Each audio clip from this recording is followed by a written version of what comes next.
There are secrets that families bury so deep, they believe the earth itself will keep them hidden forever.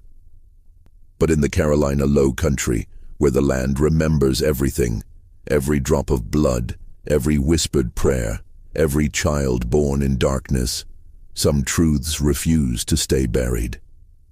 What you're about to hear is a story so disturbing, so carefully concealed, that it took more than a century for the pieces to finally emerge. This is the account of a discovery that shouldn't have been possible, of a life that officially never existed, and of a family's desperate attempt to hide the unhideable. If you're drawn to the darkest corners of American history, where the most disturbing truths hide in plain sight, then subscribe to this channel. Because the stories we uncover here are the ones that history tried to forget. The Chapman Plantation records, discovered in a Charleston archive in 1964, contained an inconsistency that puzzled historians for years.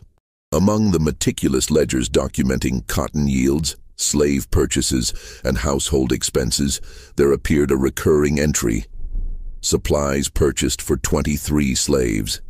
Yet every other document, tax records, insurance papers, correspondence with cotton factors, listed only 22 enslaved people.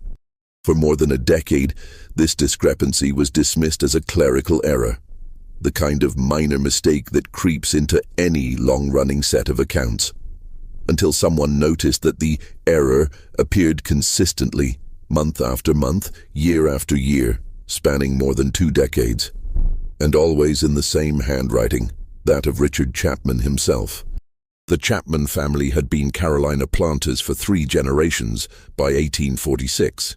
Richard Chapman, at 47, had inherited Sweetwater Plantation from his father in 1829, along with its 2,000 acres of prime cotton land and the 22 human beings who worked it. The land had been in his family since his grandfather cleared it from cypress swamp in 1783, building the first rough cabin that would eventually become the elegant main house with its wide piazza and Doric columns. Richard Chapman had been groomed for this role from childhood. His father, Edmund Chapman, had been a severe man who believed that running a plantation required an iron will and absolute control. He had taught his son the intricacies of cotton cultivation, the management of enslaved labor, the delicate social dance required to maintain position among the planter elite. Richard had learned his lessons well, perhaps too well. His wife, Margaret, had been chosen for him by his parents when he was 23, and she was 17, a union of 2 prominent families, arranged with the same careful calculation used to breed thoroughbred horses. Margaret Ashworth had come from a Charleston family with old money and older pretensions. Her father owned a townhouse on Meeting Street and 3 plantations in the Low Country. She brought a substantial dowry to the marriage, including 12 enslaved people who formed the core of the Sweetwater household staff. They had been married 23 years by 1846 and had produced 3 children who survived infancy: Eleanor, 18, Thomas, 15, and Grace, 12. 2 other children had been born and died before their first birthdays. This was common enough that it barely rated mention in Margaret's letters to her Charleston relatives. Infant mortality was simply a fact of life, a sorrow to be endured and then forgotten. By all accounts, the Chapmans were a respectable family. Richard Chapman attended St. Mark's Episcopal Church every Sunday, sat in the family pew in the 3rd row, served on the vestry, and contributed generously to the building fund. He was known throughout Beaufort District as a fair master, which in the language of the time meant he didn't whip his slaves to death and generally fed them enough to keep working. He sold families together when he could afford to, allowed the enslaved people to keep small garden plots, and only rarely used the lash for serious infractions. By the standards of the antebellum South, this made him humane. Margaret Chapman ran her household with the cold efficiency of a general commanding troops. She rose at dawn, inspected the work of the house servants, supervised the preparation of meals, managed the smokehouse and dairy and vegetable garden with exacting precision. She was not cruel precisely, but she viewed the enslaved people around her as equipment to be maintained and utilized, but never truly seen as human beings with interior lives. She spoke to them in the same tone one might use with a particularly dim-witted dog, not unkind, but fundamentally dismissive. Their children were being raised in the same tradition. Eleanor, at 18, was already managing portions of the household and learning the skills she would need as the mistress of her own plantation someday. Thomas was being groomed to take over Sweetwater eventually, learning to ride, to shoot, to give orders with the casual authority expected of a planter's son. Grace, the youngest, was still in the schoolroom with her governess, learning French and watercolors and the elaborate rules of etiquette that governed plantation society. What the Chapman family didn't know, what no one could have known, was that their carefully maintained world was about to fracture in a way that would expose the rotting foundation upon which it had been built. The first sign that something was wrong came in late March of 1846, though it would be months before anyone understood its significance. A field hand named Samuel, one of the strongest workers on the plantation, began showing strange symptoms. Samuel was 32 years old, a man who could work from sunup to sundown in the brutal heat without flagging, who could pick 300 pounds of cotton in a day during harvest season. He had been born at Sweetwater, the son of a woman named Rose who had died of fever when Samuel was 10. He knew no other life, no other place. He was, in the plantation's accounting books, worth approximately $1,200. At first, the symptoms seemed like simple fatigue.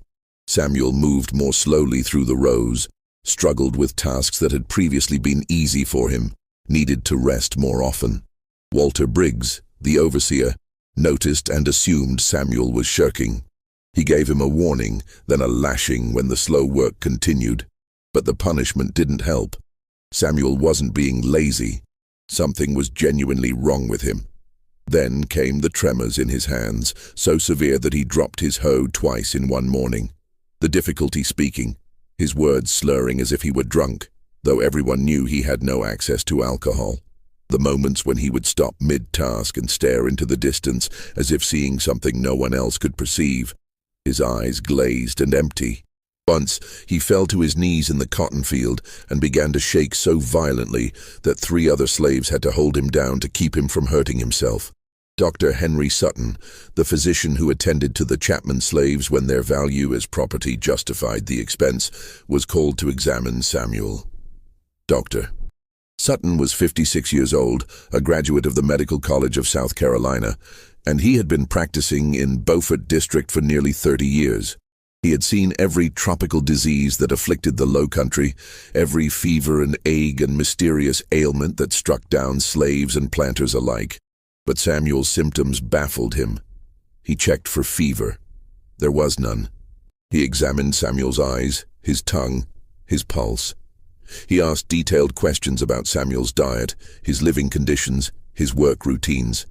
He consulted his well-worn copy of Douglason's Practice of Medicine, reading passages aloud to Richard Chapman as if the printed word might reveal something his clinical examination had missed. Finally, Dr. Sutton declared it nervous exhaustion brought on by overwork. He prescribed rest, which was impossible since Samuel was valuable property who needed to be working, and laudanum, which Richard Chapman refused to purchase. If every slave who was tired got opium, he told Dr. Sutton with barely concealed irritation, I'd have a plantation full of addicts and no cotton picked. The man will recover or he won't. Send him back to the quarters and let nature take its course. Samuel was sent back to the fields, though his work was now virtually useless. He stumbled through the rows, barely able to lift his hoe, sometimes standing frozen in place for minutes at a time, while the other slaves worked around him. Briggs wanted to have him whipped again, but even the overseer could see that punishment was pointless. Samuel's condition was beyond his control. 3 weeks later, a woman named Dinah developed the same symptoms. Dinah was 28, a house servant who worked in the laundry and helped with the kitchen. She had been purchased 8 years earlier from a neighboring plantation when her previous owner died, and she had proven to be a skilled and reliable worker. Margaret Chapman particularly valued her because she could do fine needlework and had helped make several of Eleanor's dresses. When Dinah's hands began to tremble so badly she couldn't hold a needle, Margaret was annoyed rather than concerned. When Dinah began having difficulty speaking, slurring her words, and sometimes falling silent mid-sentence as if she'd forgotten what she was saying, Margaret assumed she was being insolent. It wasn't until Dinah collapsed in the hallway, her entire body convulsing, that Margaret realized something serious was wrong. Then James, a young man barely 20 years old, developed the symptoms. James worked in the stables, caring for the Chapman family's horses. He was particularly good with the animals, had a gentle way with them that even the most temperamental thoroughbreds responded to. Richard Chapman had been planning to hire James out to neighboring plantations as a horse trainer, thinking he could earn additional income from the young man's skills. Those plans evaporated when James began showing the same tremors, the same confusion, the same disturbing, vacant stare. Then Clara, another house servant. Then Abraham, who worked in the carpentry shop. Then Esther, who helped in the kitchen. By mid-April, 6 slaves were affected to varying degrees, each exhibiting the same disturbing pattern: progressive weakness, tremors, periods of confusion, and that strange fixed stare that made even the other enslaved people uneasy. The pattern was impossible to ignore. Something was spreading through the slave quarters, some illness or contagion that Dr. Sutton's medical training couldn't identify or explain. And it was happening slowly enough that people didn't die. They just became progressively less functional, less human, more like walking ghosts of themselves. Dr. Sutton was called back to the plantation, this time with more urgency. Richard Chapman was losing valuable property, and beyond the financial concern, there was a growing fear that whatever was affecting the slaves might somehow spread to the white family. Disease didn't respect the color line, after all, no matter how much plantation society pretended otherwise. Dr. Sutton spent hours examining the affected slaves, asking questions about their food, their water, their sleeping quarters, their work assignments. He looked for commonalities, for some shared factor that might explain why these particular people were falling ill while others remained healthy. He consulted his medical texts, sent urgent letters to colleagues in Charleston and Savannah, describing the symptoms in detail, and finally admitted that he had no explanation for what he was witnessing. "It's as if," he told Richard Chapman during a tense meeting in the plantation office, "they're all being slowly poisoned. The symptoms are consistent with certain toxic exposures, arsenic perhaps, or some other heavy metal. But I can find no common source, no explanation for how they're all being exposed to the same toxin. They work in different areas, eat from different pots, drink from different water sources. There's no logical vector for poisoning." The word "poisoned" sent a chill through the plantation that had nothing to do with concern for the suffering slaves, and everything to do with the implications for the white family. Poisoning was a slave rebellion tactic that haunted every plantation owner in the South.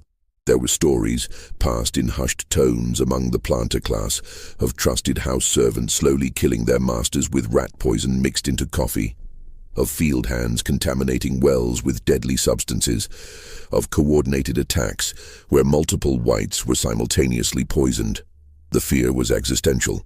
If slaves were poisoning other slaves, it might be practice, preparation for a larger attack on the white family, or it might be an attempt to cause chaos and economic damage to make the plantation unmanageable. Either way, it represented a threat to the fundamental order of things. Richard Chapman's hand shook when he lifted his morning coffee after that conversation. He found himself watching the house servants with new suspicion, wondering which of them might be planning something terrible. He ordered the slave quarters searched top to bottom, looking for hidden stores of rat poison or suspicious substances. He had the food supplies inspected, the cooking pots examined, the well water tested by having dogs drink it first. Nothing was found. No hidden poison, no suspicious substances, no evidence of any coordinated rebellion. The slaves went about their work with the same sullen resignation they always showed, and if they knew anything about the spreading illness, they weren't talking. The poisoning, if that's what it was, continued in its slow, methodical way. More slaves fell ill. By early May, 10 people were affected. By late May, 14. None of them died, which was somehow more disturbing than if they had. Death, at least, was comprehensible, part of the natural order of plantation life. This lingering sickness, this gradual erosion of their strength and faculties, felt like something else entirely. It felt deliberate, calculated, malicious. The atmosphere at Sweetwater Plantation became oppressive. The White family moved through their days with increasing paranoia, checking their food before eating, avoiding anything prepared by slaves they didn't absolutely trust. Margaret Chapman dismissed 2 house servants on vague suspicions, sending them to work in the fields despite their years of loyal service. Eleanor stopped taking walks on the plantation grounds, afraid to be away from the main house. Thomas began carrying a pistol everywhere, even to church. The enslaved people, meanwhile, lived with their own terror. They knew that when white people got scared, bad things happened to black people. They had seen it before. Accusations flying, innocent people punished, the lash coming down on anyone who looked suspicious or couldn't account for their whereabouts. They kept their heads down, worked harder than ever to avoid drawing attention, and whispered prayers that whatever was happening would stop before someone decided a few hangings might solve the problem. But even as this plague of the body was afflicting the slave quarters, a different kind of investigation was taking place. One that would reveal a truth far more terrifying than any disease. It began with the overseer, a hard man named Walter Briggs, who had worked at Sweetwater for 12 years. Briggs was 41 years old, unmarried, dedicated entirely to his work. He lived in a small house at the edge of the plantation, ate his meals alone, and spent his days on horseback moving between the fields, checking on the slaves' progress, enforcing Richard Chapman's orders with mechanical efficiency. He was not a particularly cruel man by the standards of his profession. He didn't enjoy inflicting pain the way some overseers didn't take pleasure in the power he held over other human beings.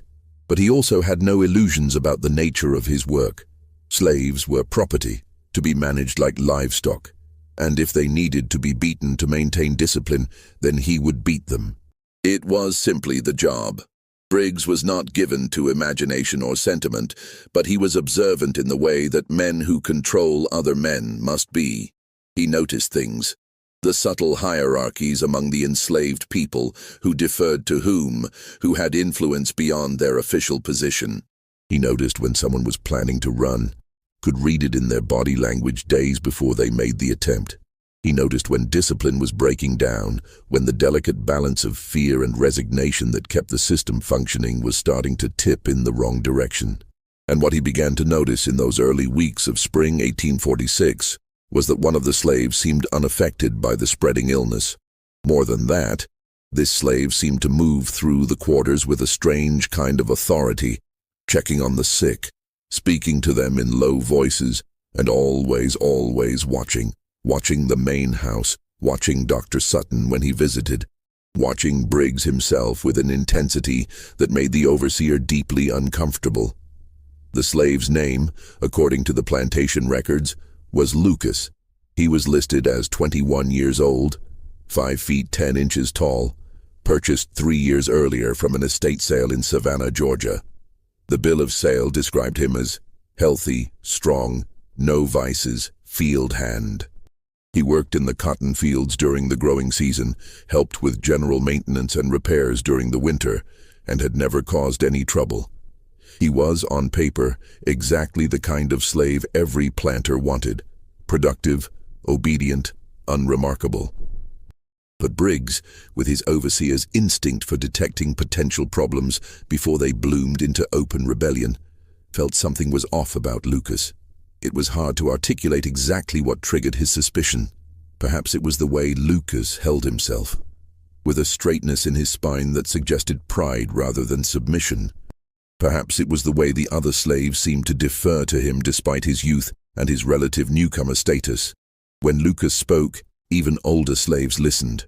Perhaps it was something in his eyes, an intelligence and awareness that seemed out of place in a field hand who had supposedly spent his entire life in bondage. Or perhaps it was something else, something Briggs didn't want to consciously acknowledge but couldn't entirely ignore.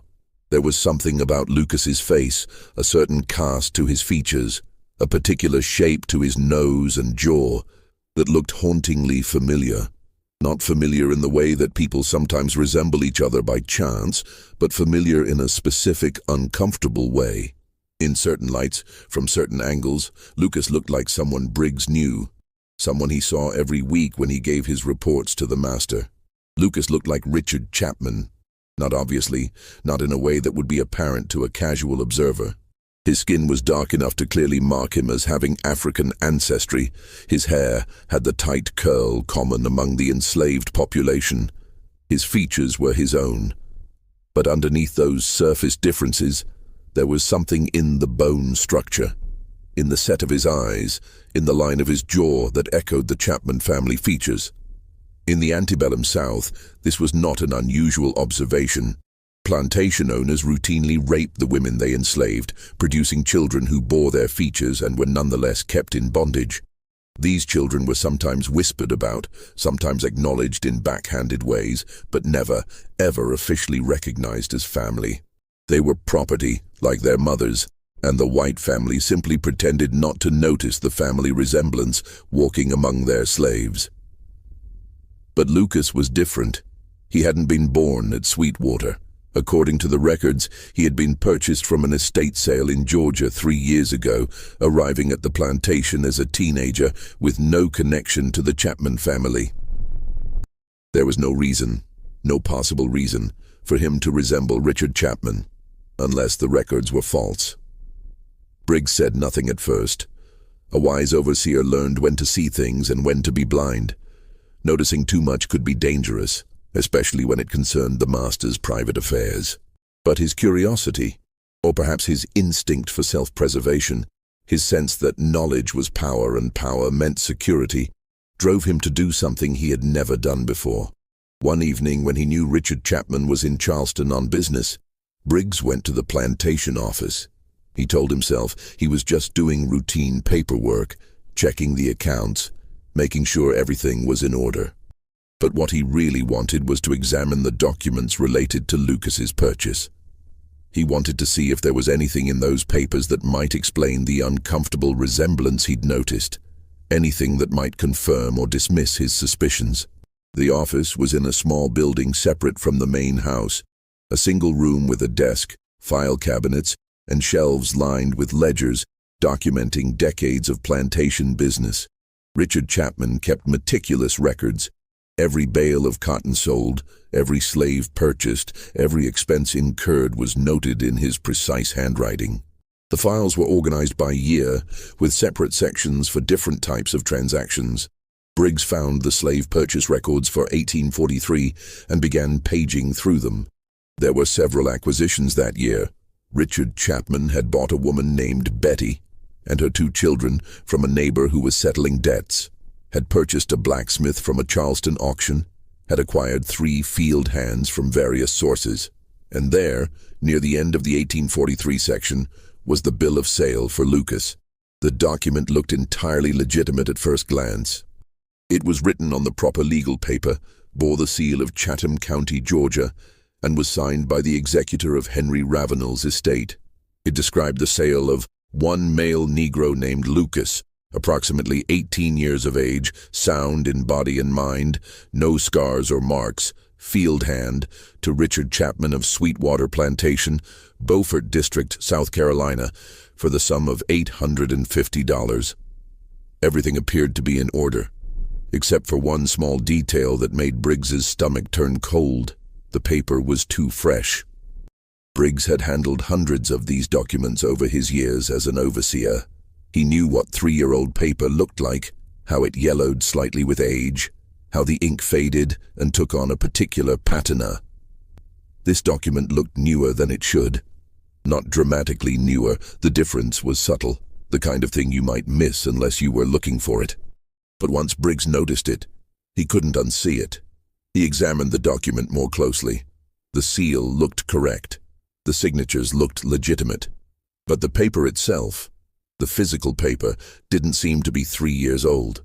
It looked like it had been created more recently, and then carefully filed among older documents to disguise its true age. Which meant that either his assessment was wrong, and he didn't think it was, or this document was a forgery, created after the fact to provide a paper trail for a slave who had supposedly been purchased 3 years ago, but who might actually have been at Sweetwater much longer than that. But why would Richard Chapman forge documents about one of his own slaves? What possible reason could there be to falsify purchase records? Unless Lucas hadn't been purchased at all.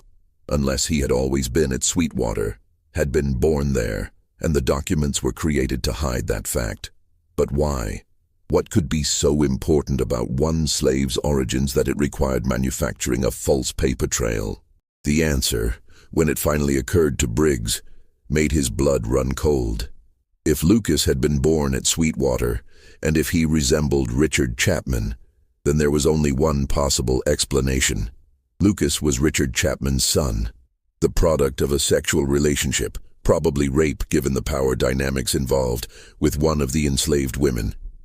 And for some reason, instead of simply acknowledging this the way most planters did with their mixed-race children, Richard Chapman had gone to elaborate lengths to hide Lucas's true origins. But why such extreme measures? Plenty of plantation owners had children with enslaved women. It was common knowledge, barely even scandalous anymore. Some planters even showed favoritism to these children, giving them easier work assignments or teaching them to read. The children weren't freed or acknowledged as family, but their existence wasn't hidden either. What could make Lucas's parentage so much worse than the standard plantation horror story that it required forged documents and careful deception? Briggs stood in the plantation office, holding the falsified bill of sale, and felt the weight of the knowledge settling on his shoulders. He knew something he shouldn't know, something dangerous, something that could get him killed if he wasn't careful about how he handled it. But he was also a practical man who understood that information was valuable. If he played this correctly, if he was smart and careful, this knowledge could secure his future. Richard Chapman would pay handsomely to keep this secret buried. An overseer with this kind of leverage could name his price, could guarantee his position for life, could maybe even get a share of the plantation's profits. All he had to do was approach the master carefully, make it clear he was looking for security rather than blackmail, and negotiate a deal that benefited both of them. Walter Briggs had no idea he was signing his own death warrant. The conversation between Walter Briggs and Richard Chapman took place on an April evening in the plantation office, with the account book spread between them like a map of territory neither man wanted to fully acknowledge. Briggs had requested the meeting, claiming he needed to discuss concerns about security on the plantation in light of the mysterious illness affecting the slaves.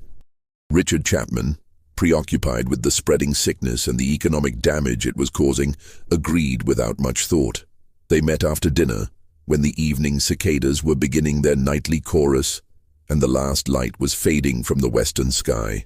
Briggs began carefully, obliquely, the way a man approaches a snake he's not sure is venomous. He talked about the strange pattern of the illness, how it seemed to be affecting certain slaves but not others. He mentioned his concerns about Lucas's behavior, how the young man seemed to be moving among the sick slaves with unusual freedom, how he seemed to have their trust, how he might be organizing something dangerous. Richard Chapman listened with half his attention, making non-committal sounds, clearly thinking about other things. Briggs could see he needed to be more direct, to say something that would make Chapman really hear him. "I've been watching Lucas quite closely," Briggs said, his tone casual but his words chosen with care. "And I've noticed something curious. He has a very distinctive face, doesn't he? The bone structure, the way he carries himself, very familiar somehow." Richard Chapman's attention sharpened instantly. His eyes, which had been drifting toward the ledgers on his desk, snapped to Briggs's face. For a moment, neither man spoke. The office was very quiet except for the sound of crickets outside and the distant voices of house servants finishing their evening work. "I'm not sure what you mean," Chapman said slowly, but his voice had lost its casual tone. He sounded careful now, guarded. "I'm sure it's nothing," Briggs continued, watching Chapman's face carefully. "Just one of those coincidences. Though I must say, when I was going through the purchase records the other day, just routine bookkeeping, you understand, I noticed something odd about Lucas's documentation. The paper quality seemed unusually fresh for a 3-year-old document, but I'm sure there's a perfectly reasonable explanation." The color drained from Richard Chapman's face. For a long moment he simply stared at Briggs, and the overseer could see his mind working, calculating, trying to determine how much Briggs knew and how dangerous he might be. Then Chapman's expression shifted. The fear and shock faded, replaced by something colder, more controlled. This was the face of a man who had made difficult decisions before, who understood that power sometimes required ruthlessness. "What is it you want, Briggs?" Chapman's voice was perfectly steady now, businesslike. Briggs felt a flutter of relief. Chapman was willing to negotiate. This was going exactly as planned. "I want security, Mr. Chapman. I've been a loyal overseer for 12 years. I've never caused you any problems, never spoken out of turn, never been anything but discreet about plantation business. I'd like that loyalty to be recognized." "In what specific terms?" "A substantial increase in my salary. Say double what I'm currently earning. A written guarantee of lifetime employment here at Sweetwater. And perhaps a small share in the plantation's cotton profits. Just 5% would be more than fair." The terms were ambitious but not outrageous. Overseers sometimes negotiated profit-sharing arrangements, especially on larger plantations. What Briggs was asking for was expensive but not impossible, and it would secure his silence absolutely. He would have too much to lose by talking. Richard Chapman considered this for a long moment, his fingers drumming on the desk. Then, surprisingly, he nodded. "Those terms are acceptable. I'll have the paperwork drawn up within the week. You'll have your guarantee in writing, properly notarized. Your salary increase will be retroactive to the 1st of this month." Briggs felt a surge of triumph. It had worked. He had leveraged his knowledge into financial security without pushing too hard, without making threats that might have backed Chapman into a corner. This was the best possible outcome. "I appreciate your understanding, Mr. Chapman. You have my absolute discretion. Whatever I may have noticed or thought I understood, it ends here. I'm a loyal employee, and that loyalty comes with silence." "I know it does," Chapman said quietly. There was something odd in his tone, something that didn't quite match the apparent agreement they'd just reached, but Briggs was too pleased with himself to pay attention. They shook hands. The deal was made. Briggs left the office feeling like he'd just secured his future, certain that he'd played the situation perfectly. He was dead 3 days later. The official story was an accident. Briggs had been inspecting the cotton gin early in the morning, before most of the slaves had begun their day's work. Somehow, and no one could quite explain how it had happened, his clothing had caught in the machinery. Perhaps a loose shirt tail. Perhaps he'd leaned too close while the gin was running. The mechanics of cotton gins were notoriously dangerous. Accidents happened, though usually to the slaves who operated them, rather than to overseers who knew better than to get too close. By the time someone heard his screams and shut down the machinery, Briggs was catastrophically injured. His right arm had been pulled into the gin rollers and crushed. He had severe trauma to his chest and abdomen, where he'd been pulled against the machine. He was still alive when they extracted him from the machinery, but barely, and bleeding profusely from multiple wounds. Dr. Sutton was summoned urgently, but by the time he arrived, Walter Briggs was dead. The doctor examined the body, declared the death accidental, and signed the necessary certificates. There would be no inquest. Accidents were common enough on plantations that authorities rarely bothered with investigations unless there was obvious evidence of foul play. Richard Chapman arranged for a proper funeral. He sent Briggs's body to be buried in the churchyard at St. Mark's, purchased a decent headstone, and sent $200 to Briggs's only surviving relative, a sister living in Richmond. In his letter to the sister, he praised Briggs as a faithful employee who had died in the service of the plantation, and expressed his deep regret at the tragic loss. To outward appearances, Richard Chapman was genuinely grief-stricken by the accident. He attended the funeral, paid for everything, spoke movingly about Briggs's loyal service. No one questioned his sincerity. Why would they?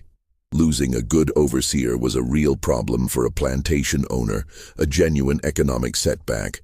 No one questioned the story, no one investigated too closely, no one wanted to believe that something darker might have happened. But the slaves knew.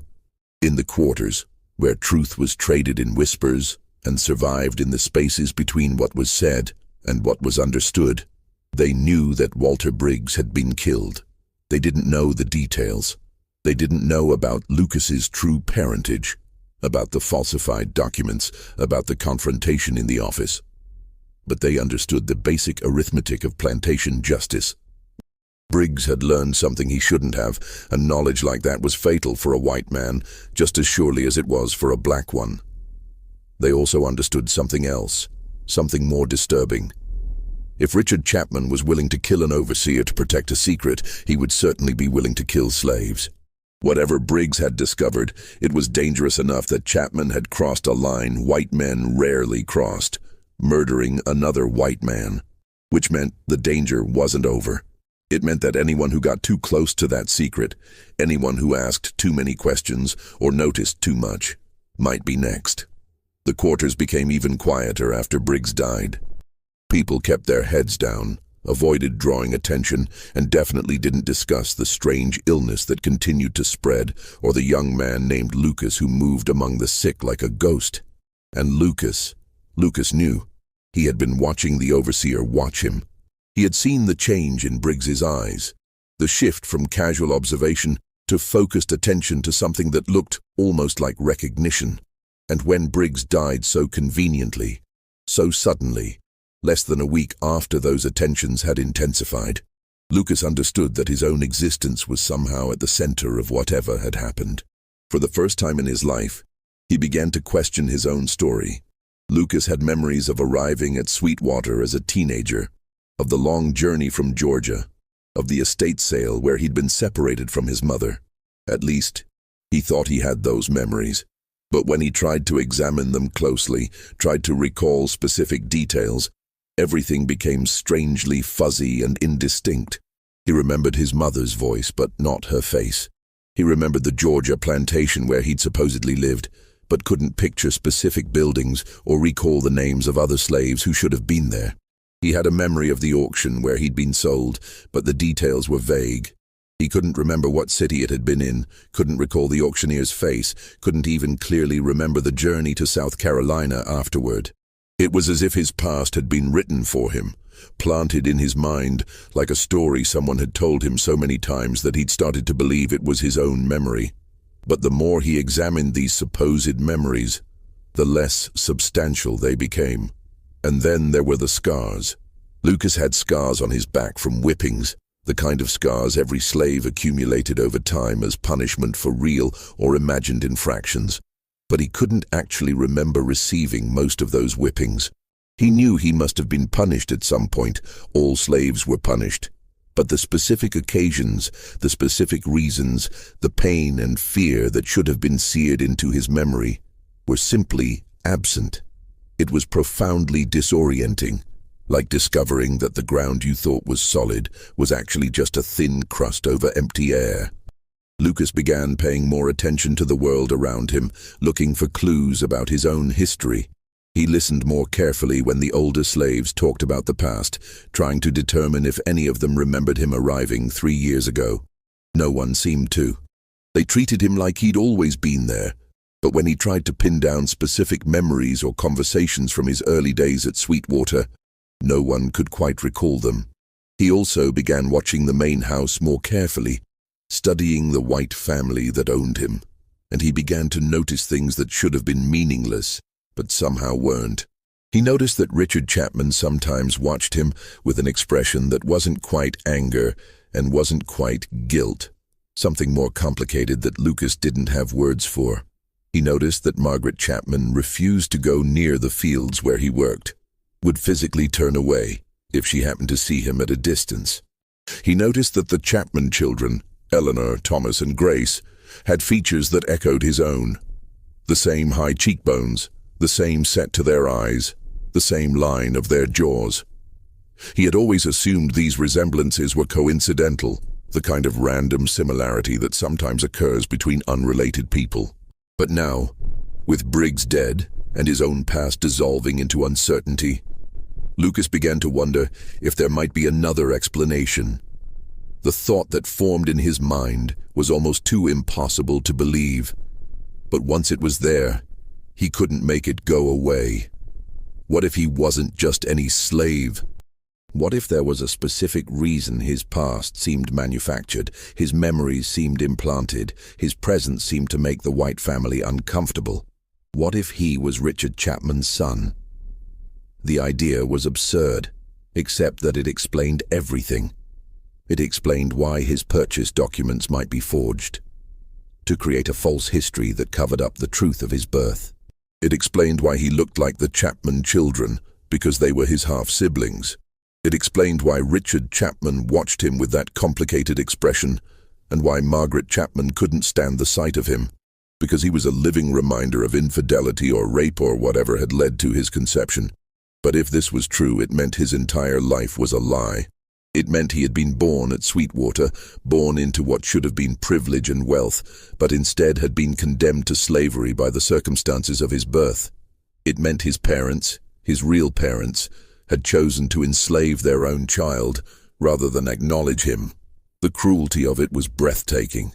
Not just the physical brutality of slavery, which Lucas had always known, but the psychological cruelty of making him believe he was one thing when he was actually another, of raising him to think of himself as property when he was, by blood, as much a Chapman as Eleanor or Thomas or Grace. Lucas didn't know what to do with this realization. He had no proof, only suspicions and circumstantial evidence. He couldn't simply walk up to Richard Chapman and demand the truth. That would get him killed as surely as it had gotten Briggs killed. But he also couldn't pretend he didn't know, couldn't go back to his former ignorance now that he understood what he was looking at. And there was another complication. The illness spreading through the slave quarters hadn't touched him. 14 slaves were now affected by the mysterious symptoms, 14 people growing progressively weaker and more confused, and Lucas remained perfectly healthy. At first he'd thought this was simply luck, but now he began to wonder if there was a pattern to who got sick and who didn't. He began cataloging the affected slaves in his mind. Samuel, who had been at Sweetwater his entire life and would remember if Lucas had really arrived 3 years ago. Dinah, who had worked in the main house and might have overheard conversations she shouldn't have. James, Clara, Abraham, Esther. All of them people who had been at Sweetwater for many years, people who would know if Lucas's supposed arrival was real or manufactured. The slaves who remained healthy were mostly newer acquisitions, people who had been purchased within the last few years and wouldn't have any knowledge of plantation history from before their arrival. Lucas's blood ran cold as he understood what he was looking at. Someone was systematically poisoning the slaves who might remember the truth. Someone was trying to eliminate anyone who could contradict the official story of Lucas's origins. And there was really only one person who had both the motive and the means to do that: Margaret Chapman. The realization that Margaret Chapman was poisoning slaves to protect her husband's secret should have made Lucas afraid for his own life. But instead, it made him angry in a way he'd never allowed himself to be angry before. Slaves learned early not to show anger, not to let resentment show on their faces. Anger got you whipped or sold or killed. The key to survival was submission, was learning to swallow rage so completely that eventually you almost forgot it was there. Lucas had learned that lesson well, or he thought he had. But now, understanding what had been done to him, understanding that his entire existence had been a lie constructed to protect the people who should have been his family, Lucas felt something break open inside him. A fury so profound it was almost cleansing, burning away the careful submission he'd maintained his entire life. He couldn't openly rebel. That would get him killed. But he also couldn't do nothing. He couldn't let Margaret Chapman continue poisoning people just to hide the truth of his birth. He needed to act, but carefully, in a way that wouldn't immediately get him killed. What he needed was leverage. He needed something that would force Richard Chapman to acknowledge the truth, to stop the poisoning, to somehow make this right. But what leverage could a slave possibly have against his own master? The answer, when it came to him, was almost laughably simple. The truth itself was leverage, not just the truth of his parentage, which only mattered to the Chapman family, but the truth about the poisoning. If Lucas could prove that Margaret Chapman was deliberately making slaves sick, if he could document it in a way that couldn't be denied, then Richard Chapman would have to act. Because poisoning slaves wasn't just a moral crime, it was an economic one. And worse, it could bring legal and social consequences that would destroy the Chapman family's reputation. But Lucas couldn't prove the poisoning himself. He was enslaved, illiterate, with no access to the evidence he would need. What he needed was an ally, someone who could investigate, who could collect proof, who could force the situation into the open. He needed Dr. Henry Sutton. The doctor had already expressed concerns about poisoning. He had examined the sick slaves, noted the symptoms, suggested that toxic exposure might be involved. If Lucas could point Dr. Sutton in the right direction, give him a reason to look more closely at Margaret Chapman's activities, the doctor might discover the truth on his own. But approaching Dr. Sutton was dangerous. White doctors didn't take information from slaves seriously, and trying to accuse the plantation mistress would likely get Lucas punished rather than believed. He needed to be indirect, to plant seeds of suspicion without making direct accusations. Lucas began watching Margaret Chapman's routines carefully, noting when she worked in her private kitchen, what supplies she used, where she stored things. He noticed that she made special preserves and baked goods in that kitchen, items that were sometimes distributed to house servants as rewards or sent to the quarters as gifts. He noticed that these gifts always went to specific people, the people who later fell ill. He also noticed that Margaret Chapman ordered supplies from Charleston that she kept in her private kitchen rather than in the main plantation stores. Special flowers, fine cornmeal, imported ingredients that she claimed were for family use, but that sometimes found their way into gifts for favored slaves. Armed with this information, Lucas made his move. The next time Dr. Sutton visited the plantation to check on the sick slaves, Lucas made sure to be working near the main house. When the doctor emerged from examining another patient, Lucas was nearby, carrying water buckets, apparently just going about his work.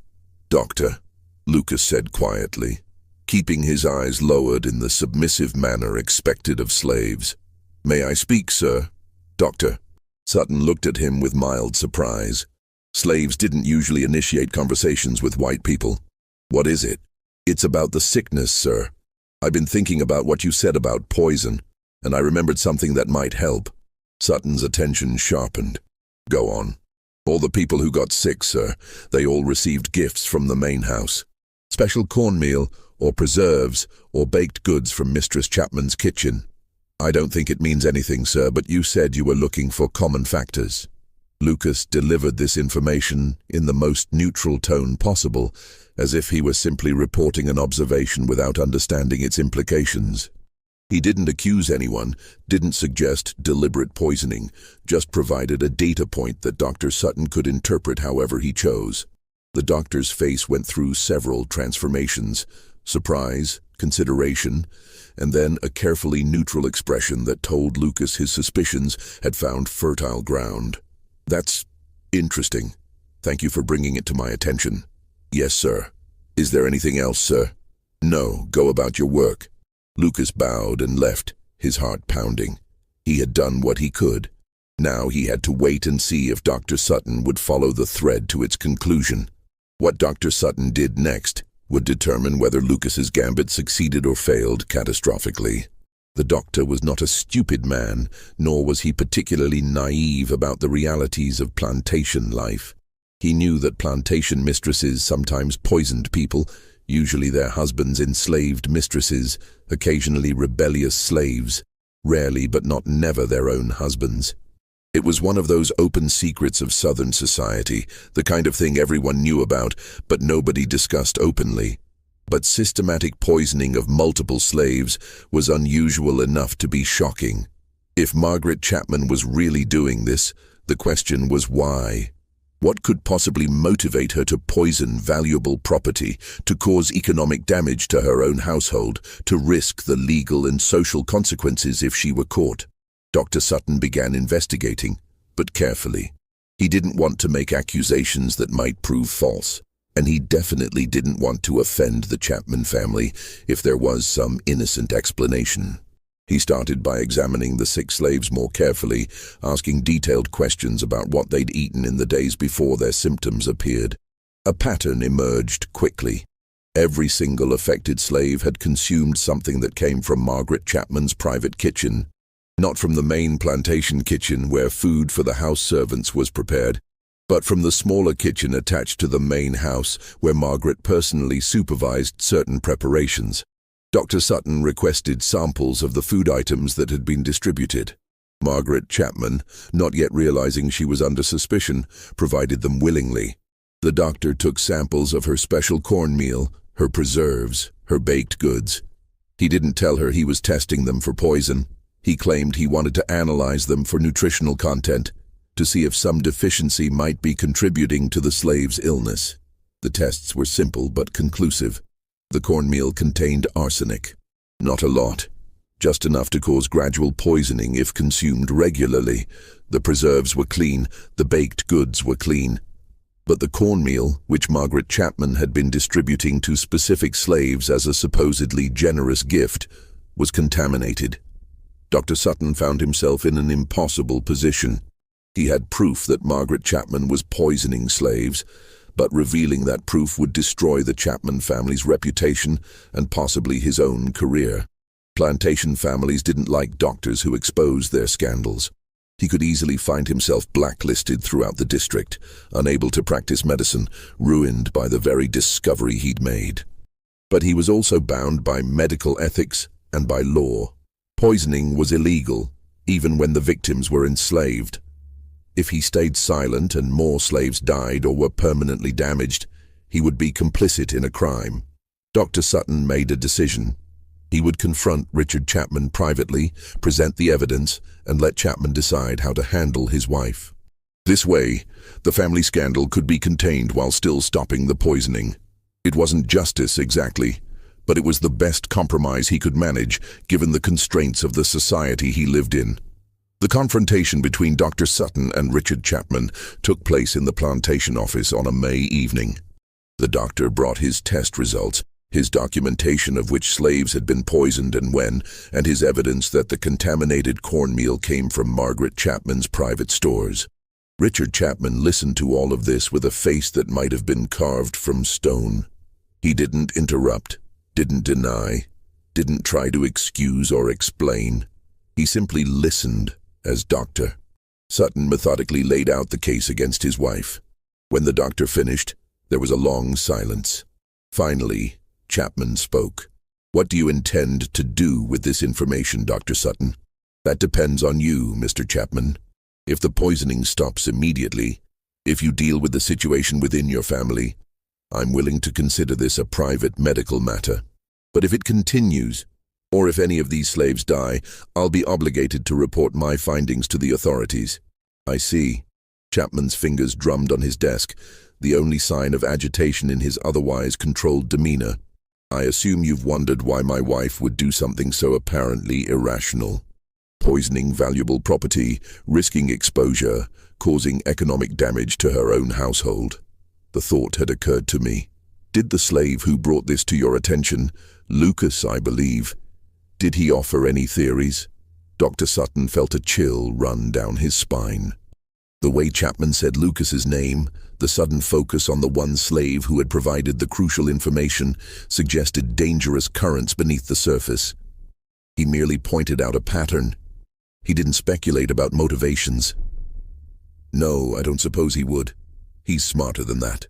Chapman stood and walked to the window, looking out at the darkening plantation grounds. "Dr.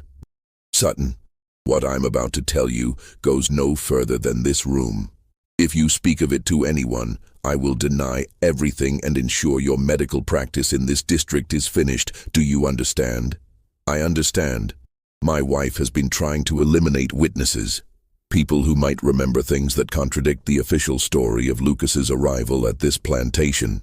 Because Lucas didn't arrive 3 years ago from Georgia. He's been here his entire life. He was born at Sweetwater in 1824. Dr. Sutton's mind raced through the implications. If Lucas was born at Sweetwater in 1824, that meant he's your son. Yes.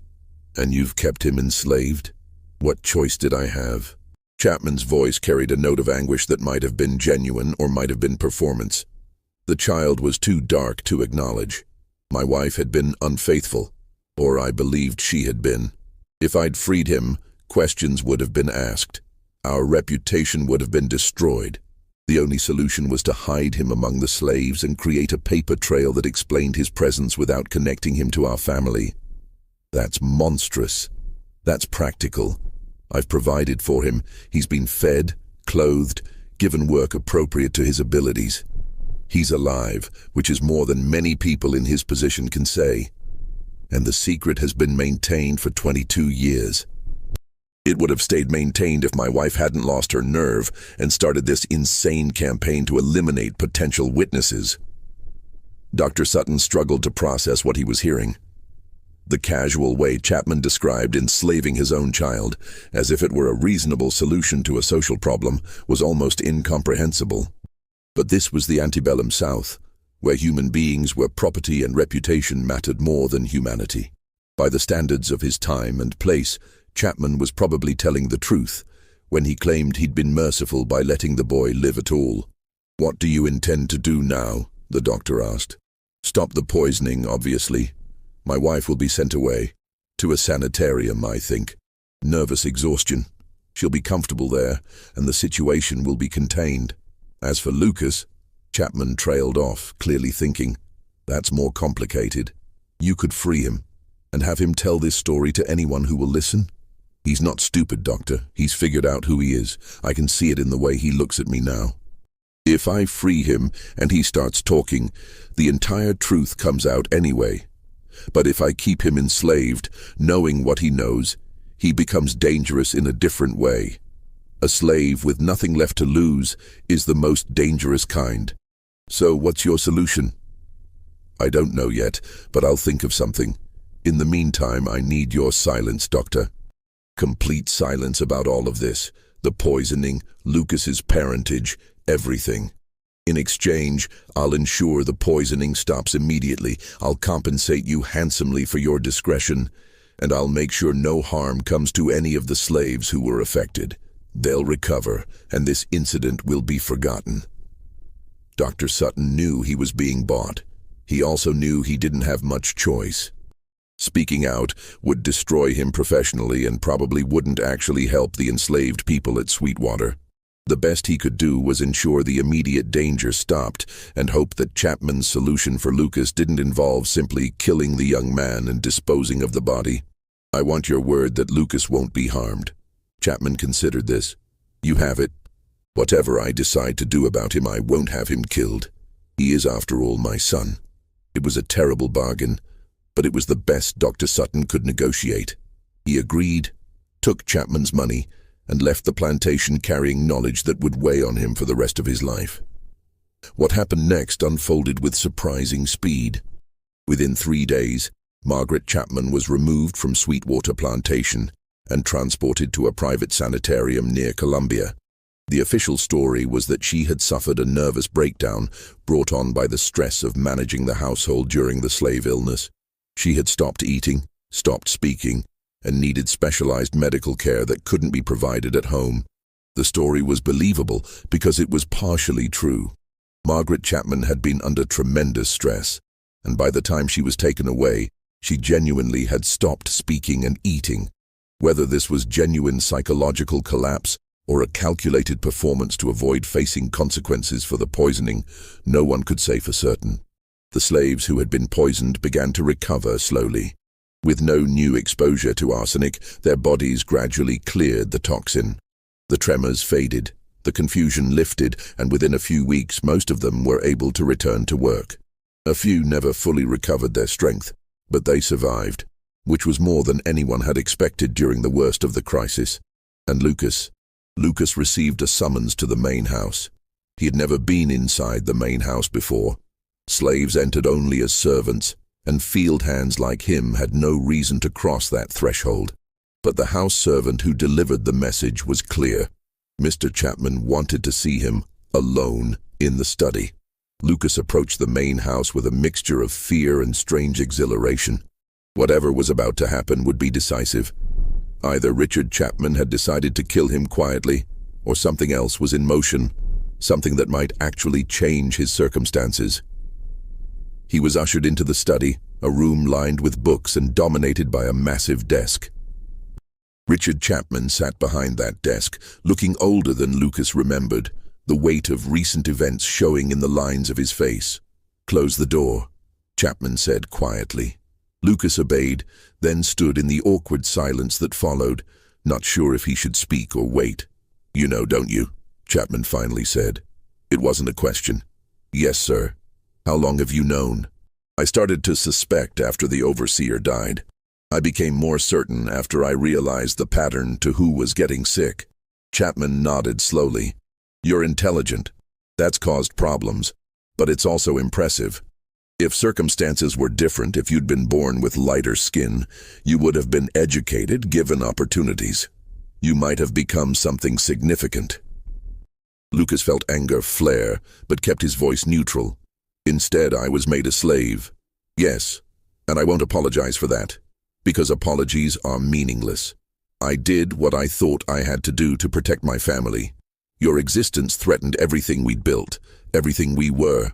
I made a choice, and I've lived with it. And now things have changed. My wife's actions have made the situation untenable. Too many people suspect too much. Dr. Sutton knows the truth. You know the truth. It's only a matter of time before others start asking questions. I need to find a solution that protects both of us." Lucas waited, hardly daring to hope. "I'm going to free you," Chapman said quietly. "But there are conditions. You'll leave South Carolina immediately. You'll go north, Philadelphia probably, where there's an established free black community. I'll provide you with papers of manumission, a letter of introduction to contacts there, and enough money to establish yourself. In exchange, you'll never speak of your connection to this family. Never claim the Chapman name, never tell anyone what happened here, never come back to South Carolina. And if I refuse, then we're both in trouble, because I can't keep you here knowing what you know, and I can't kill you without inviting exactly the kind of investigation I'm trying to avoid. Your only leverage is the truth, and my only leverage is your desire to be free. We can either help each other, or we can destroy each other. I'm offering you the first option." Lucas considered this. Freedom, but freedom purchased with silence. A life in Philadelphia, but a life built on denying his own history, his own identity. It was another kind of prison, perhaps, but it was infinitely better than the one he was currently in. What about the others? The slaves who were poisoned, will they be punished? No. They've suffered enough, and punishing them would only draw more attention. They'll be left alone. And your wife? Will spend the rest of her life in the sanitarium. She won't be coming back. Lucas thought about the woman who had tried to poison him and so many others, who had been willing to kill to protect a secret that wasn't even hers. He felt no sympathy for her, but he also felt no triumph. Her fate was just another piece of the tragedy that had unfolded from one act of infidelity or rape or whatever had led to his conception 22 years ago. "I accept your offer," Lucas said finally, "but I have one condition of my own." Chapman raised an eyebrow. "You're not in a position to negotiate. Neither are you. My condition is this: I want to be baptized before I leave, with your name. I want it recorded in a church register that Lucas Chapman exists, that he was baptized, that he is a person with an identity. You can deny me everything else, but you can't deny me that." It was a small thing, perhaps, but it mattered to Lucas. It meant that somewhere, in some official record, his true identity would be preserved. Even if he never spoke of it, Even if he lived the rest of his life under a different name or simply as Lucas, there would be proof that he had existed, that he had been Chapman's son, that he was more than just a piece of property that appeared and disappeared from the records without explanation. Chapman considered this for a long moment. Then, surprisingly, he agreed. "Very well. I'll arrange it. We'll go to Charleston, have you baptized at St. Philip's. The priest won't ask questions if I compensate him adequately." And so it was decided. Lucas Chapman's fate was negotiated in that study, his freedom purchased with his silence, his identity preserved in one small church record that might never be read by anyone who mattered.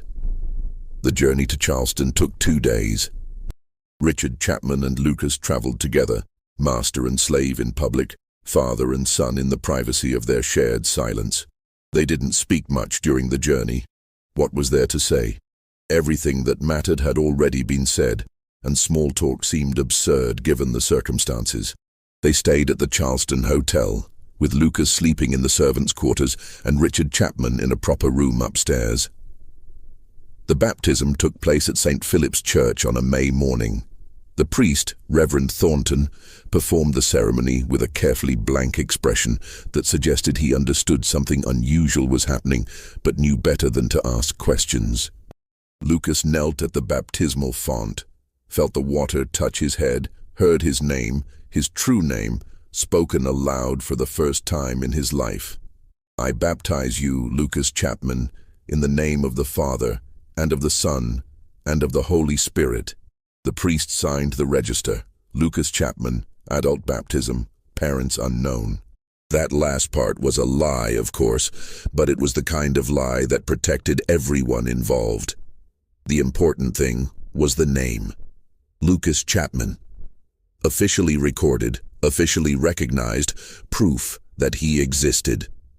After the baptism, Richard Chapman took Lucas to meet with an attorney named Josiah Crawford. Papers of manumission were prepared, notarized, and placed in a sealed envelope that Lucas would carry with him. The papers described him as Lucas, a male of color, approximately 21 years of age, freed by Richard Chapman of Sweetwater Plantation in recognition of faithful service. It was all lies, but it was the right kind of lies. The kind that would allow Lucas to live as a free man in the North.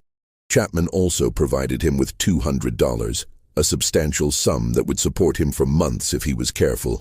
And he provided a letter of introduction to a Methodist minister in Philadelphia, a man named Reverend Thompson, who helped freed slaves establish themselves in the city. "The letter doesn't mention our connection," Chapman explained. "It simply says you're a freed slave of good character who deserves assistance. Reverend Thompson will help you find work and housing. Beyond that, you're on your own." "I understand." They stood outside the attorney's office, preparing to part ways forever. Chapman looked at Lucas with that same complicated expression he'd worn so many times before. Guilt, regret, relief, and something that might almost have been affection. "I'm sorry," Chapman said quietly. "Not sorry enough to have done things differently, perhaps, but sorry nonetheless. You deserved better than what you got."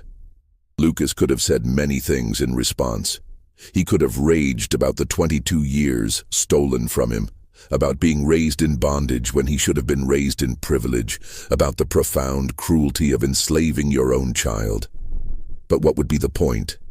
Nothing he said would change what had happened, and anger wouldn't help him build the new life that was now opening before him.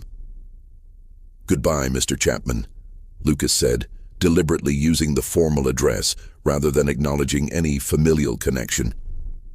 "Goodbye, Lucas." They shook hands, a strange gesture between a former master and his formerly enslaved son. And then Lucas turned and walked away. He didn't look back. There was nothing behind him worth seeing. Everything that mattered lay ahead. Lucas Chapman arrived in Philadelphia in September 1846, carrying his manumission papers, his letter of introduction, and $200 that represented everything he owned in the world. The city was overwhelming at first. Lucas had never seen so many buildings, so many people, so much movement and noise and life compressed into such a small space. Philadelphia had nearly 400,000 residents by 1846, making it one of the largest cities in America. And unlike the South, where black people were either enslaved or living in precarious quasi-freedom, Philadelphia had a substantial free black community. More than 20,000 people of color who had built churches, businesses, schools, and social networks. Reverend Thompson, the Methodist minister Richard Chapman had written to, turned out to be a kind man in his 50s who asked no uncomfortable questions about Lucas's past. He helped Lucas find lodging in a boarding house for black men in the Moyamensing district, introduced him to people who might provide work, and invited him to attend services at Mother Bethel AME Church. Lucas found work as a carpenter's apprentice. He had basic woodworking skills from his time at Sweetwater, and he learned quickly. The carpenter, a free black man named James Fortin Jr., paid him fairly and taught him the finer points of the trade. Within a year, Lucas was skilled enough to work independently. He also learned to read and write, attending night classes offered by the Pennsylvania Abolition Society. This was revolutionary for him, not just acquiring the skills themselves, but understanding what it meant to be able to access knowledge directly, without mediation by white people who controlled what information slaves received. In 1849, Lucas married a woman named Rachel Dorsey. Rachel had been born free in Philadelphia, the daughter of a barber and a seamstress. She was intelligent, devout, and practical, with a deep commitment to helping newly freed slaves adjust to life in the North. She taught Lucas how to navigate the complex social world of free black Philadelphia, how to avoid the constant dangers posed by slave catchers and racist violence, how to build a life that was genuinely his own. They had 4 children together: William, born in 1850, Sarah, born in 1852, James, born in 1854, and Catherine, born in 1857. Lucas raised them to be proud, educated, and free, everything he hadn't been allowed to be. He told them nothing about his own past, only that he had been enslaved in South Carolina and had gained his freedom before coming north. They knew nothing about the Chapman family, nothing about their grandfather who had kept their father in bondage, nothing about the white half-siblings who existed somewhere in the South. Lucas kept his promise. He never spoke publicly about his connection to the Chapman family. He never tried to claim any inheritance or recognition. He lived as simply Lucas Chapman, a free black carpenter, a member of the Methodist Church, a husband and father who had overcome slavery to build a good life. But he never forgot, and near the end of his life, when he was 65 years old and weakening from age and illness, he finally wrote down the truth. He wrote a letter to his children explaining who he really was, where he really came from, and what had been done to him. He sealed that letter with instructions that it wasn't to be opened until after his death, that they should read it together, and then decide what to do with the information. In that letter, written in 1887, Lucas Chapman finally told his story. He described his childhood at Sweetwater, the dawning awareness that something about his situation was wrong, the terrible revelation of his true parentage. He wrote about the poisoning, about Briggs's death, about the confrontation with Richard Chapman and the negotiation that led to his freedom. He explained why he had kept silent for 40 years and why he was finally breaking that silence. And he wrote the passage that would later become famous among historians who studied his case. I have sometimes wondered what my life would have been if I had been born with the right color skin, if I had been raised in the main house instead of the quarters, if I had been acknowledged as the first Chapman son. But then I think of what that would have required: accepting the system that made such distinctions matter, participating in the enslavement of others, becoming the kind of man my father was. And I realize that being cast out, being raised among those who suffered, taught me more about human dignity than any privileged upbringing could have. My slavery, as terrible as it was, made me free in ways that my white siblings never could be. They remained trapped in the prison of their own supremacy, while I escaped into the larger world where a man's worth has nothing to do with the color of his skin or the circumstances of his birth. Lucas Chapman died in January 1889, surrounded by his wife and children.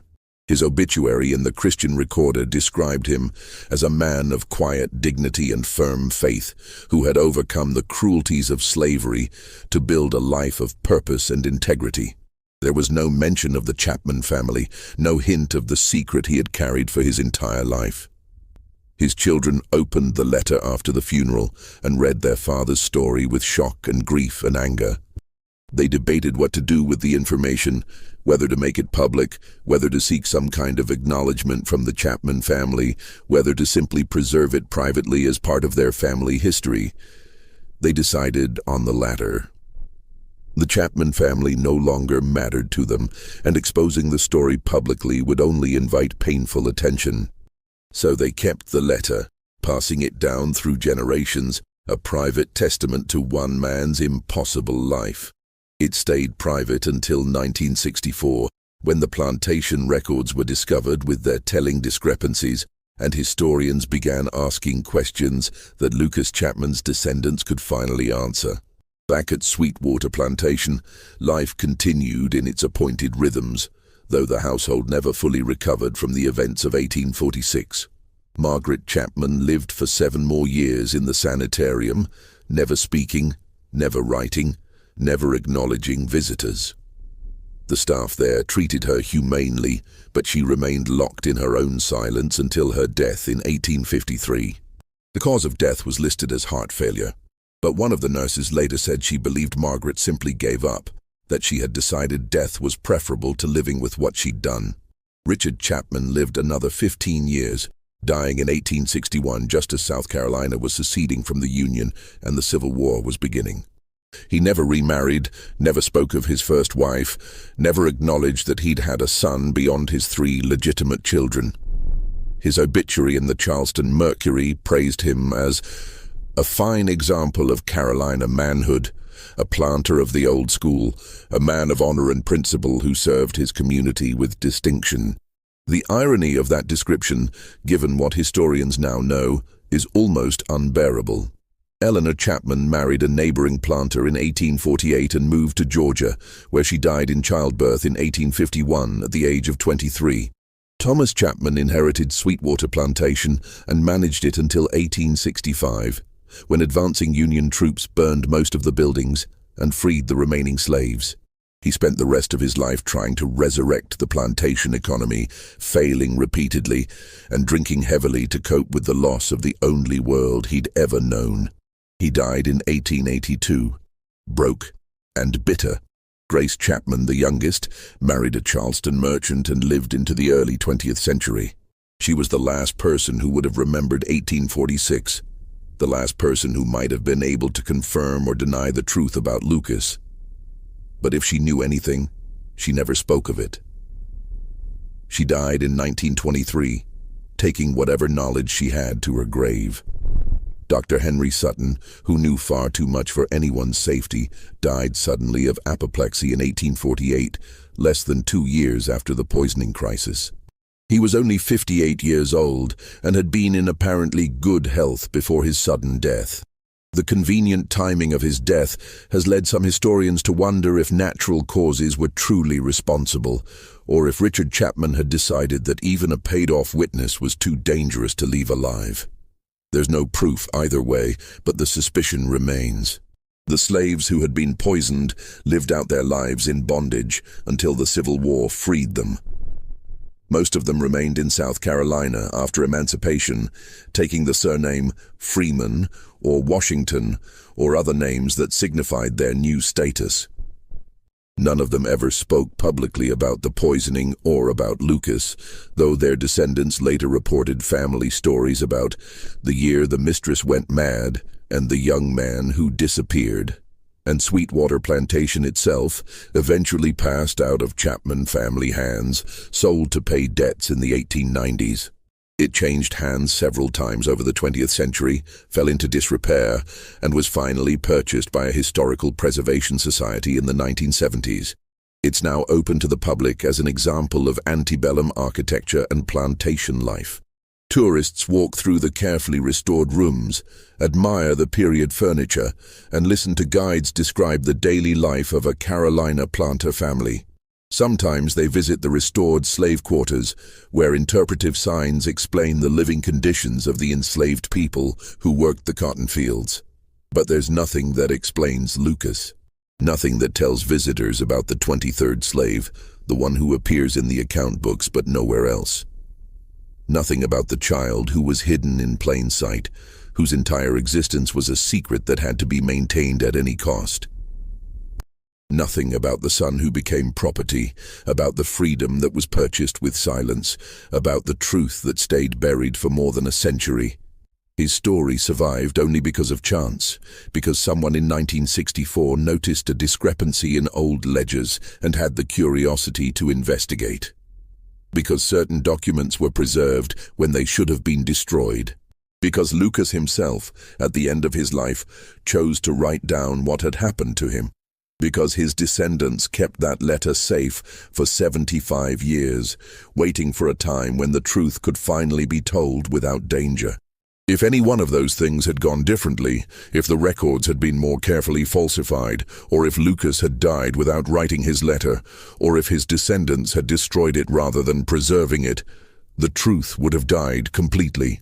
We would never know that there was a Chapman son who lived among the slaves, who was baptized in secret, who was freed to preserve a lie, and who ultimately found more humanity in bondage than his family ever found in freedom. The question that haunts historians who study this case is simple. How many other stories like this exist, still buried, still unknown? The Chapman case is remarkable not because it was unique, but because it was documented. The discrepancies in the plantation records, the falsified documents, the baptismal register, Lucas's letter, these pieces of evidence happened to survive and happened to be noticed by people who cared enough to investigate.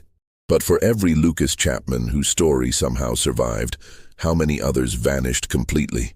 How many children were hidden among enslaved populations, their true parentage never recorded, never acknowledged, never documented in any way that would allow historians to discover them?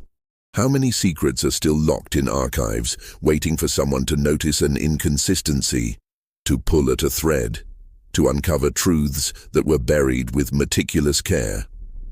The historical record suggests there were many. Researchers studying plantation documents have found numerous cases of unexplained discrepancies in slave counts, of individuals who appear in some records but not others, of children whose parentage is mysteriously unrecorded. Most of these cases can never be fully investigated because the evidence simply doesn't exist. The people involved made sure of that. What makes the Chapman case extraordinary is not what happened. The enslavement of a master's child, the systematic poisoning to hide the truth, the eventual freedom purchased with silence. All of that was probably more common than we like to think.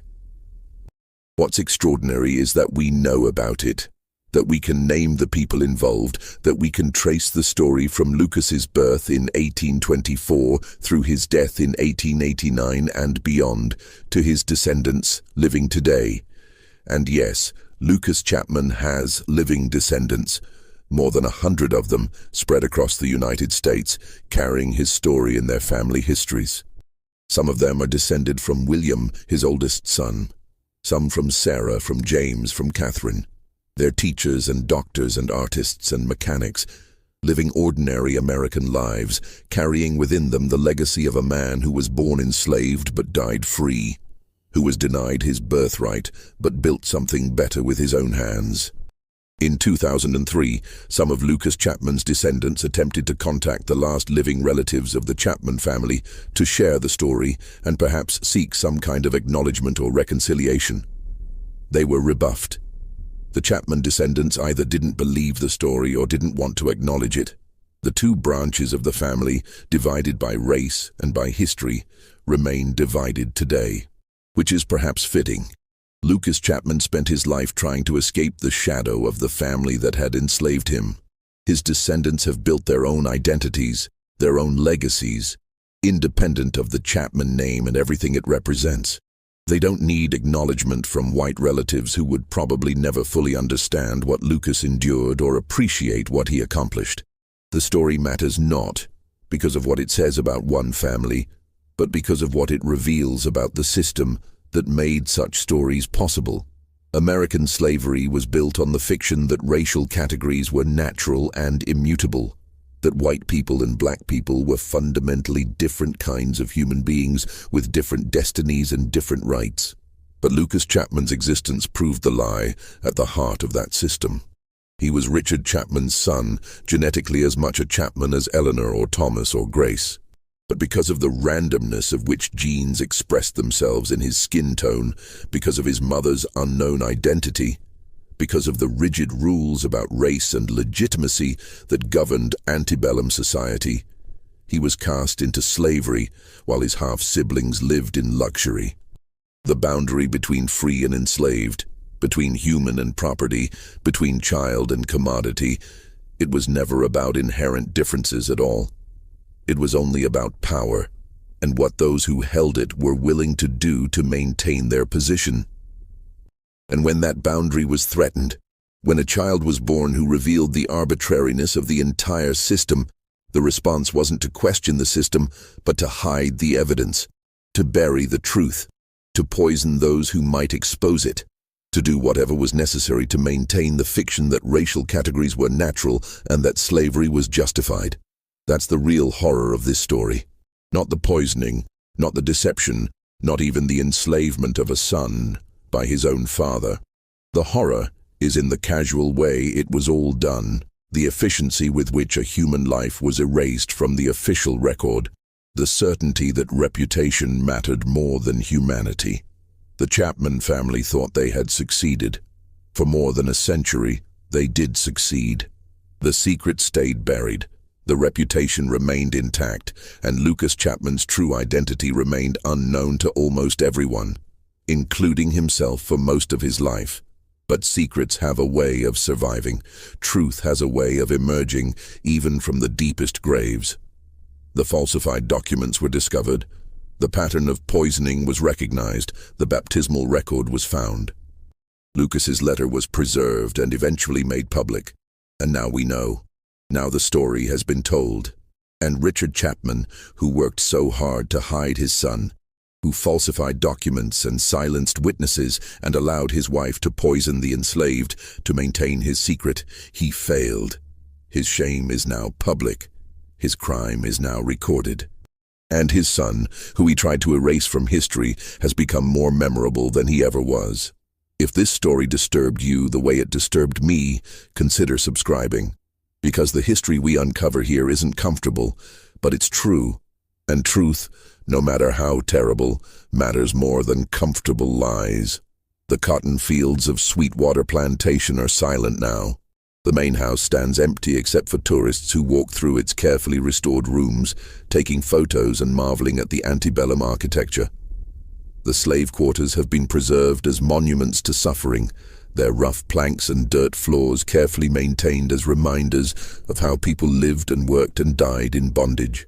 But if you stand there at dusk, when the tour groups have left and the shadows grow long across the old cotton fields, you might think about all the stories those walls could tell, all the secrets they witnessed, all the lives they contained, all the truths that were buried in those fields along with the people who knew them. And you might wonder, as I do, what other impossible stories are still waiting to be discovered.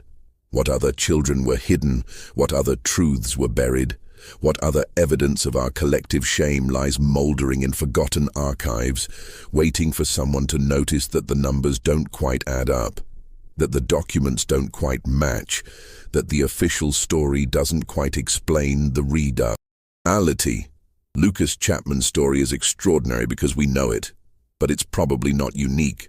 Somewhere in the vast documentary record of American slavery, there are other discrepancies, other inconsistencies, other secrets that might finally come to light if someone looks carefully enough, asks the right questions, and refuses to accept convenient lies. The work of uncovering those stories continues. And every time one emerges from the darkness, we understand a little more about what slavery really was. Not the sanitized version taught in textbooks, but the lived reality of a system that treated human beings as property and bent every institution, every law, every social norm to maintain that fundamental injustice.